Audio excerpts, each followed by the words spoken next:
In 1990, a blonde kid with a wild haircut dropped a track that exploded like dynamite.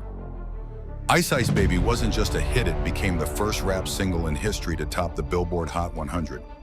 Almost overnight, Vanilla Ice turned into a pop culture supernova, selling millions, packing arenas, and making rap acceptable to mainstream America. But fame that skyrockets comes with a brutal cost.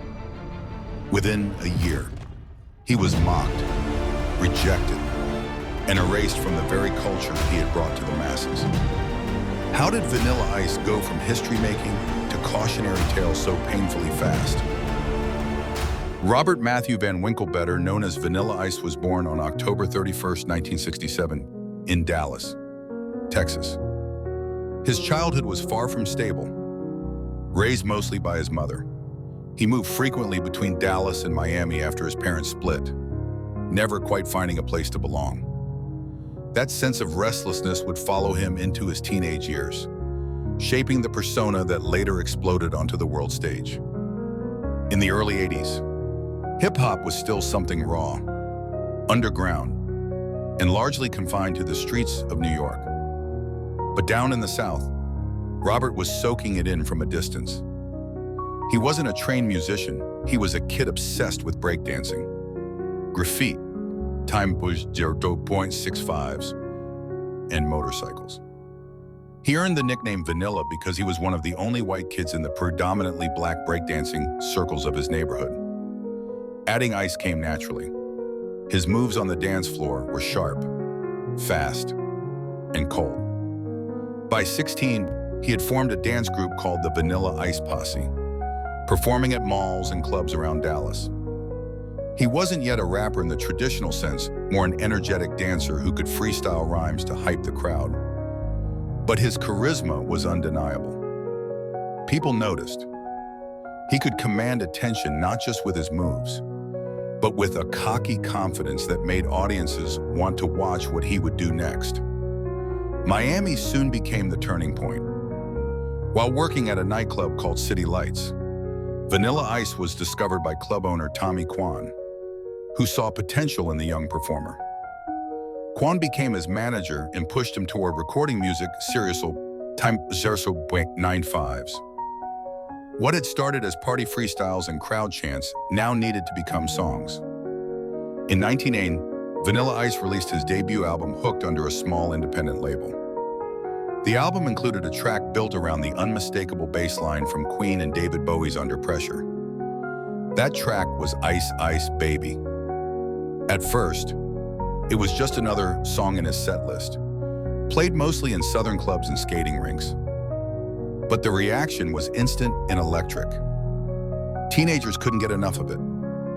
The beat was addictive, the lyrics catchy, and the delivery slick. Yet the real rocket fuel came from radio DJs in the South who began spinning Ice Ice Baby as a B-side to his cover of Play That Funky Music. Listeners kept calling it not for the cover, but for this strange, fresh rap song with a beat they couldn't shake. It was the kind of underground buzz money couldn't buy. Suddenly, Vanilla Ice wasn't just a local performer. He was about to become a national phenomenon. By late 1990, Ice Ice Baby had become unstoppable. What started as a regional buzz exploded nationwide when SBK Records, a subsidiary of EMI, re-released his debut under the new title To the Extreme. The album shot to #1 on the Billboard 200, holding the top spot for 16 weeks. It went on to sell over 15 million copies worldwide, making it the fastest-selling hip-hop album of all time at that moment. Vanilla Ice wasn't just charting, he was everywhere. His face was plastered across magazine covers. His songs looped endlessly on MTV, and his concerts drew screaming crowds who had never bought a rap record before. Ice Ice Baby became the anthem of suburban teenagers who wanted a taste of hip-hop without diving into the gritty realities of the streets. In the blink of an eye, Vanilla Ice was transformed from an underground club performer to a mainstream superstar. The numbers were staggering. He became the first rap artist to top both the pop and R&B charts simultaneously. His follow-up single, a cover of Play That Funky Music, also cracked the top 10, and while purists scoffed, the cultural influence was undeniable. Suddenly, hip-hop was not just an urban movement, it was something your little brother in the suburbs could blast on his Walkman. Hollywood quickly came calling. In '91, Vanilla Ice starred in his own feature film, Cool as Ice, a heavily stylized attempt to turn him into a James Dean for the hip-hop generation. The movie was critically panned and commercially disappointing, but it underscored just how much the industry believed in his star power at the time. Companies rushed to cash in, putting his name on merchandise, dolls, and even a Saturday morning cartoon appearance. On stage, he cultivated an image of flashy bravado, wild dance moves, leather jackets, shaved patterns in his blonde hair. To millions of fans, he represented something new rap that felt safe, Timmy Darby 6'5", fun, and accessible. For a short, dazzling moment, Vanilla Ice was untouchable. He was the face of hip-hop for mainstream America, a cultural lightning bolt that redefined what rap could be in the eyes of the masses. Yet beneath the surface, cracks were forming. Hardcore hip-hop fans bristled at his presence, seeing him as an outsider capitalizing on a movement he didn't fully belong to. The media, which had built him up at breakneck speed, began sharpening its knives. And while Vanilla Ice was enjoying the peak of his fame, the fall was already being written. Success at the level Vanilla Ice achieved was never meant to last, and the cracks widened quickly. The first and most damaging blow was credibility. Hardcore hip-hop audiences, already skeptical of a white rapper dominating the charts, seized on the fact that Ice Ice Baby had borrowed its signature bass line directly from Queen and David Bowie's Under Pressure. For weeks, Ice denied the obvious similarity in interviews, trying to argue that his version had a tiny difference. The denial only made him look disingenuous, and eventually the legal dispute was settled out of court. To the public, it painted him as a fraud who had built his empire on stolen sounds. Then came the press. The same media outlets that had crowned him the face of hip-hop now tore him apart. Magazine covers labeled him a joke. Comedians made him the punchline of late-night TV. Critics dismissed his success as a fluke, an accident of timing rather than talent. The backlash was swift, merciless, and amplified by the growing perception that he wasn't authentic. The release of his 1991 film Cool as Ice poured gasoline on the fire. Critics eviscerated it, audiences stayed away, and the box office flopped. What was supposed to cement him as a multi-platform star instead became a symbol of his overexposure. Suddenly, Vanilla Ice wasn't cool, he was embarrassing. His follow-up music also failed to connect. By late 1991, To the Extreme had burned through its momentum, and his attempt at a hardcore image on the 1994 album mind-blowing alienated both pop fans and hip-hop audiences alike. It was too late to win back credibility, and too soon for nostalgia to kick in. His name had become shorthand for one-hit wonder, and the industry moved on without him. Adding to the spiral were personal struggles. The pressure of overnight fame, constant ridicule, and fading stardom took a toll. Behind the scenes, Vanilla Ice wrestled with depression, substance abuse, and an identity crisis. The man who had once symbolized fun and carefree rap now found himself in the tabloid headlines for all the wrong reasons. In just a few short years, the brightest star of 1990 had crashed. The very culture that had lifted him up was now erasing him. And Vanilla Ice, once untouchable, was learning how brutal fame could be when the world decides it no longer wants you. By the mid-1990s, Vanilla Ice was no longer the cultural juggernaut he had once been. The backlash had stripped him of credibility, and the industry moved on to embrace artists with deeper roots in hip-hop authenticity, figures like Dr. Dre, Snoop Dogg, and Tupac. Compared to them, Vanilla Ice looked like a relic of an awkward transition, the symbol of a moment when mainstream America flirted with rap but didn't yet understand it. The word sellout haunted him. For critics, he became the textbook case of an artist manufactured and marketed until the bubble popped. For fans, he was a guilty memory, a song they might laugh about at parties but would never admit to once blasting on repeat. His fall wasn't just commercial, it was cultural. Vanilla Ice wasn't simply forgotten, he was actively rejected. By the late 90s, his name was shorthand for failure. Parody shows like Saturday Night Live skewered him, and late-night hosts mocked him mercilessly. Even the mention of Ice Ice Baby drew eye rolls.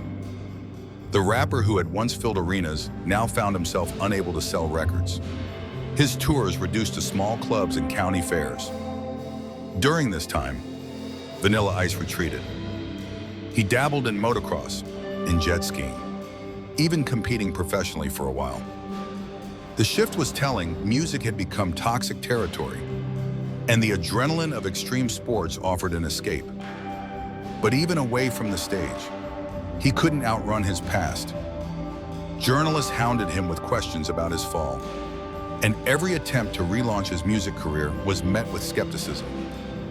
Public appearances became rare, and when they did happen, they often carried an uncomfortable sense of nostalgia.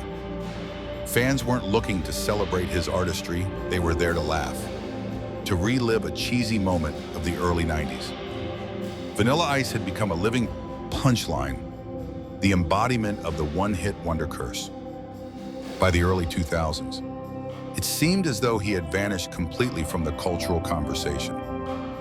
Vanilla Ice, once a superstar plastered across every magazine cover, had disappeared into the margins of fame, neither fully gone nor truly present, existing in the strange limbo reserved for those who once defined an era but no longer had a place in it. For most artists, a collapse as brutal as Vanilla Ice's would have been the end. But survival, if not reinvention, became his path forward. By the early 2000s, Robert Van Winkle had stepped out of the mainstream spotlight, but he didn't vanish completely. Instead, he reshaped his identity in surprising ways. One of the most unexpected turns was television. Reality TV in the 2000s offered a strange new kind of stage, and Vanilla Ice leaned into it.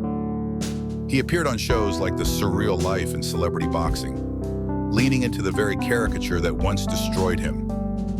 Audiences tuned in not to see a superstar, but to gawk at a relic of the 90s.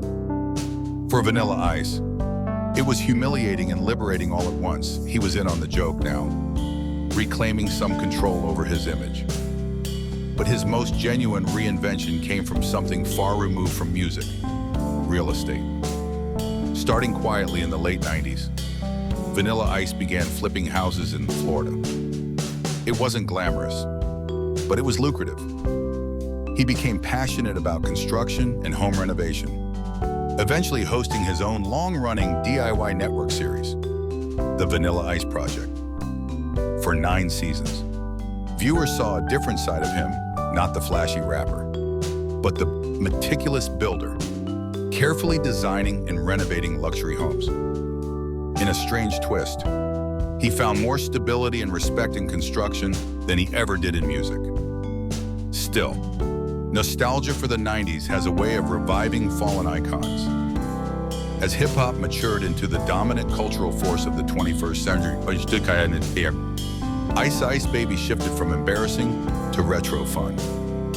By the 2010s, Vanilla Ice was booked for 90s nostalgia tours, music festivals, and even cameo appearances in movies like That's My Boy. Younger audiences, who hadn't lived through the backlash, discovered him through YouTube and meme time tours 0.65s, giving his old hit a second life as kitsch entertainment. Off stage, his life was quieter. He raised 2 daughters, focused on family, and lived far from the chaos of his early fame. In interviews, Vanilla Ice often reflected on his meteoric rise and catastrophic fall with surprising calm. He admitted to mistakes, but also pointed out that few people on Earth know what it feels like to have the world at your feet at 22 and then lose it by 24. That experience, painful as it was, gave him perspective.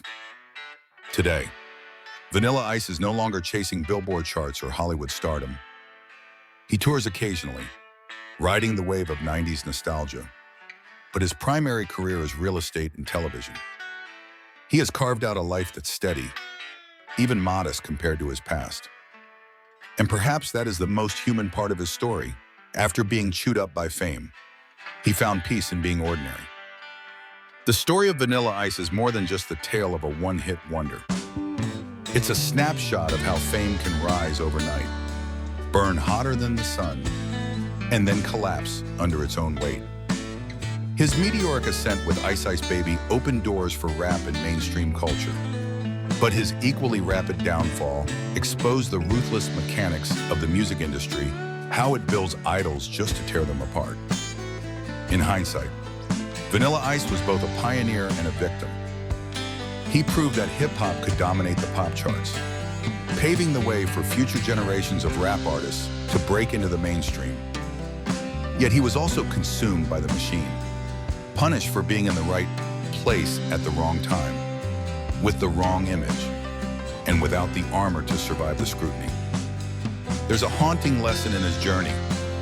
Popularity without authenticity is fragile.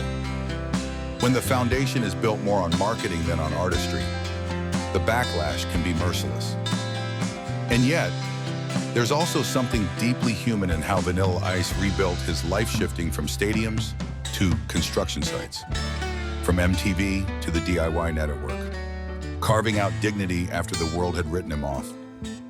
For fans who grew up with Ice Ice Baby, his story is bittersweet, a reminder of carefree youth, but also a cautionary tale about fame's double edge, time those 0.95s PMO. For younger generations, he is a cultural artifact, a meme, a name that still makes people smile or roll their eyes. And for Vanilla Ice himself, perhaps that's enough. He lived a life most could only dream of, survived its collapse, and came out the other side standing. In the end, Vanilla Ice's legacy isn't just a beat, a haircut, or a catchy hook. It's a reminder of how quickly the world can lift you up, and how quickly it can let you fall. But it's also proof that even after the fall, life goes on, and sometimes ordinary peace is the sweetest victory of all. So what do you think? Was Vanilla Ice a pioneer who never got his due? Or just a pop culture fluke that burned too bright, too fast? And whose story should we uncover next in this series of Rise and Fall Legends?